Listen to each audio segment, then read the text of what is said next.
ওরে সারা দুনিয়ার মানুষ যদি আমাকে গালি দেয় কোনো দুঃখ নাই, আমার আল্লাহ যদি আমাকে ভালোবাসেন।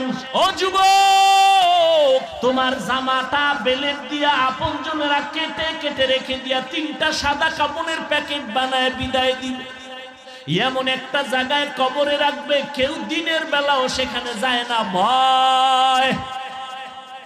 অতএব তুমি কার পাল্লায় পড়িয়া আমার মাওলারে ভুলছো? কার পাল্লায় পড়িয়া তুমি নবীর সুন্নতের জবাই করতেছো রে বাবা? তুমি জানো নি তুমি যদি তার সাথে আঘাত লাগায় দাও, মোবাইলের নাম্বার ডিলিট করবে, পারলে তোমার কল্লাদারে দেহ থেকে ডিলিট করে দিবে। কেউ দুনিয়াতে আপন না রে বাবা।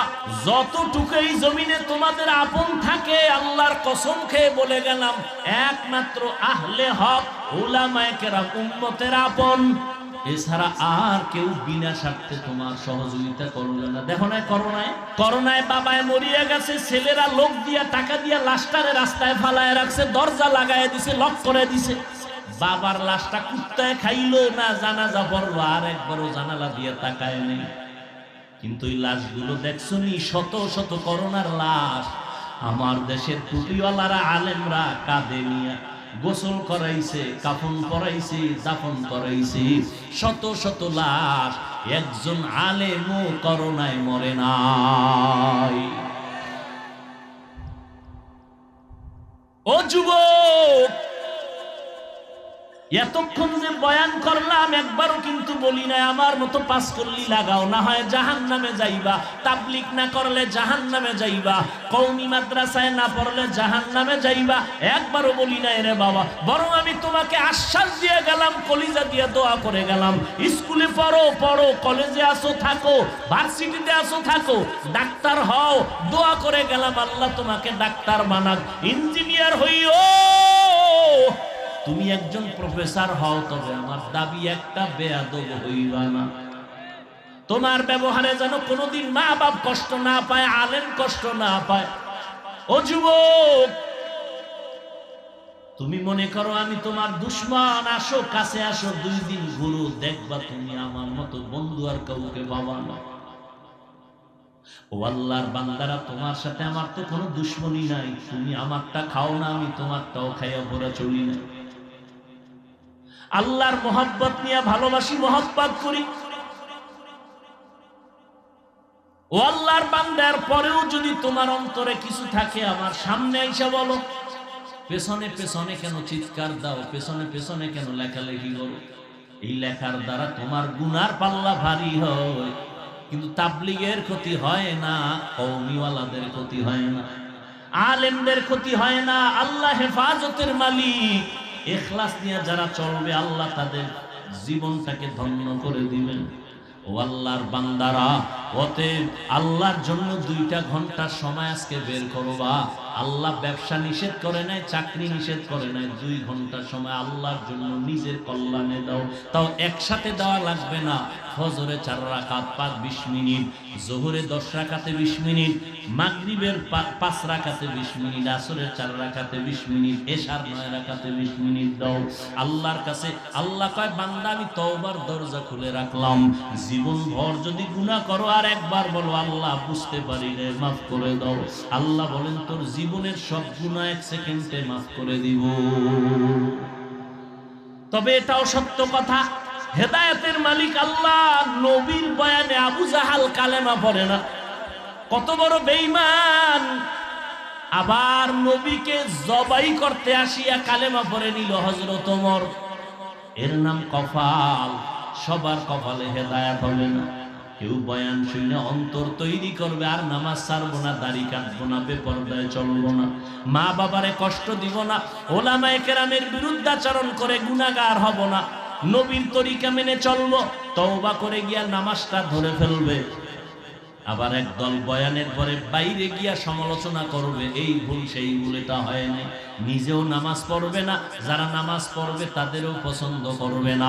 নিজেও দাড়ি রাখবে না, যারা দাড়ি রাখবে তাদেরও পছন্দ করবে না। এই রকম কপাল পোড়াও এই জমিনের মধ্যে অভাব নাই। অতএব আমি বলবো রে ভাইজানেরা, ও বাবাজিরা, ও পর্দার আড়ালের আম্মা জানেরা, আপনাদের জীবনটা বড় ধন্য।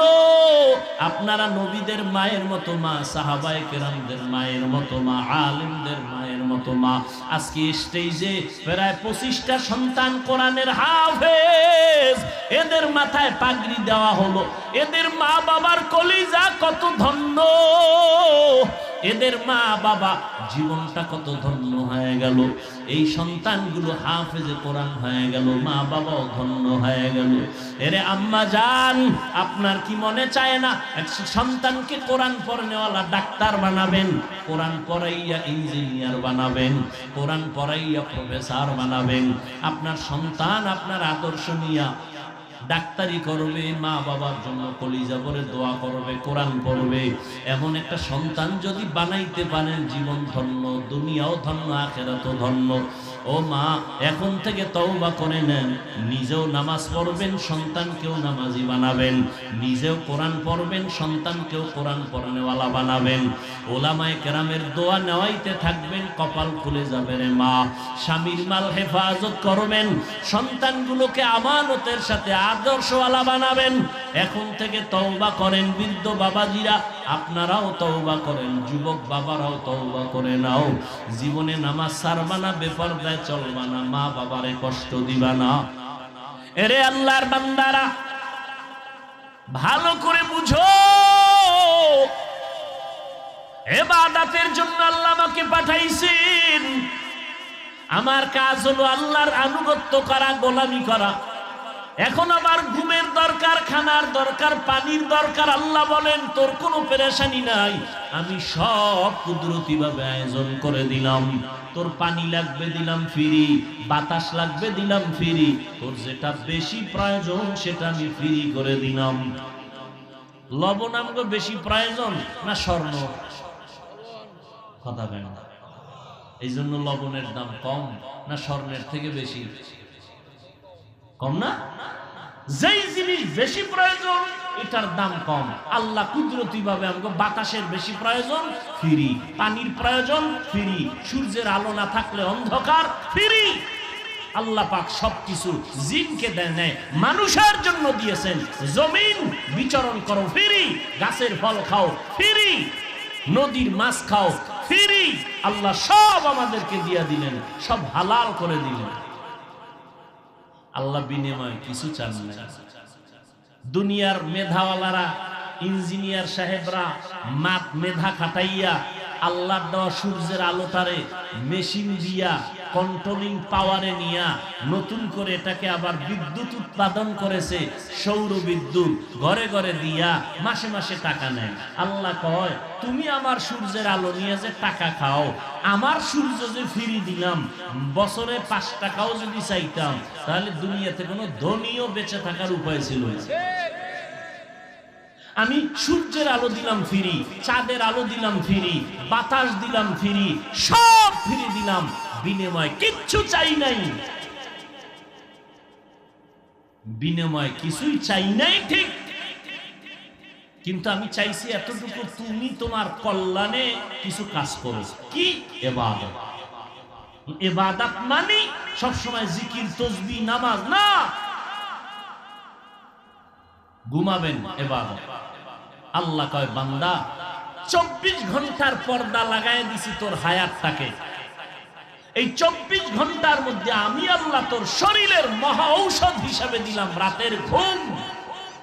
এটা আল্লাহর দেওয়া ফ্রি শরীরের মহা এক ঔষধ, রাতের ঘুম। আমরা এটাকে ধ্বংস করেছি গজবের মোবাইল দিয়ে। সারা রাত মোবাইলে কবিরা গুনাহ, কবিরা গুনাহ, কবিরা গুনাহ, কবিরা গুনাহ। চেহারা শেষ, জীবন যৌবন শেষ, চরিত্র শেষ, লেখাপড়া শেষ। আল্লাহর দেওয়া রাতের ঘুম ফ্রি। আল্লাহ বলেন বান্দা 24 ঘন্টার 22 ঘন্টা তোমাকে দিলাম, তুমি তোমার ব্যক্তি কাজে লাগাও, দোকানদারি, ব্যবসা, চাকরি, লেখাপড়া। 22 ঘন্টা তুমি এটা তোমার ব্যক্তি কাজে লাগাও। 24 ঘন্টার 22 ঘন্টা তোমার ব্যক্তি পরিবারে দাও। থাকে কয় ঘন্টা বলেন? মাত্র 2টা ঘন্টা তুমি তোমার কল্যাণে আমার জন্য ব্যয় করো। 24টা ঘন্টার ভেতরে 22 ঘন্টা তোমার ব্যক্তি পরিবারে ব্যবহার করো, ব্যবসা, দোকানদারি, চাকুরি, লেখাপড়া। বাকি থাকলো 2টা ঘন্টা, এটা তোমার কল্যাণে আমি আল্লাহর জন্য ব্যয় করো। তাও একত্রে পারবা না, তোমার সময় হাতে নাই, একত্রে 2 ঘন্টা দিতে পারবা না। আমি আল্লাহ কত দয়া তোমারে করেছি, আমি আল্লাহ পাক এই 2 ঘন্টা সময় আলাদা ভাগ ভাগ করে দিলাম যাতে তোমার কাজের ক্ষতি না হয়। বলে কেমনে? ফজরের 4 রাকাত নামাজে 20টা মিনিট